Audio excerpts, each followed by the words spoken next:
अहिले बेलुकाको 7:30 बजेको छ र हामी आइपुग्यौँ हाम्रो साथी बुद्धराज लिम्बूको घरमा। किनभने आज हाम्रो साथी बुद्धराज लिम्बूको श्रीमतीको ह्यापी बर्थडे छ। हामीले बोलाएको त छैन, तर हामी जबरजस्ती आएका छौँ।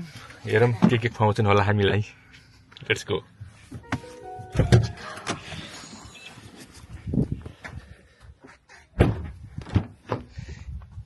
हामी चाहिँ फेरि पुरै परिवारै आएका छौँ। हामीहरू सानो अब त सानो छिटो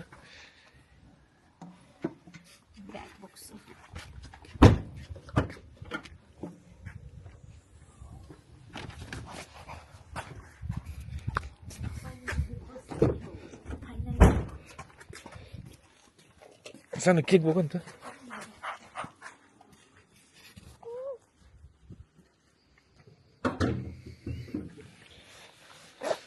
एकदम मासुको बास्ना रहेछ बुढो।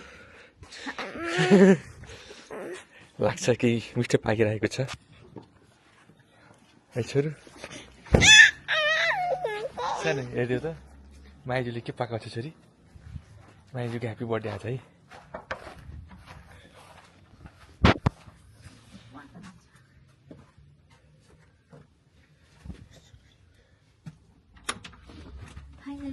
Happy birthday, Nero. Happy birthday, कस्तो मिठो बास्ना आएको के पाकिरहेछ। मिठो मिठो पाक्छ। ह्याप्पी बर्थडे यिनकै हुन्।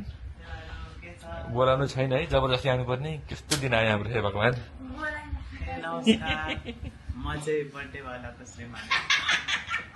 बुद्धराज लिम्बू भने यिनै हुन्। ला के हो यस्तो? मेरो बर्थडेको केक हो। Happy birthday. यो चाहिँ हाम्रो फ्यामिलीको तर्फबाट धन्यवाद। सानो माया स्वरूप हामीलाई।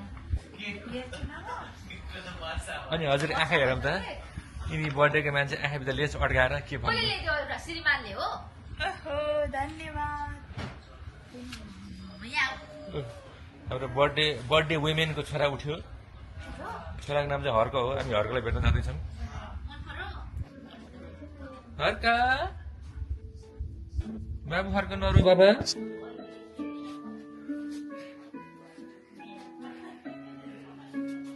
हेर त सानो हर्क भाइ सुत्दैछ। भर्खर उठेछ हर्क भाइ। हर्क उसको साथी बिर्खसँग सुतिरहेको रहेछ।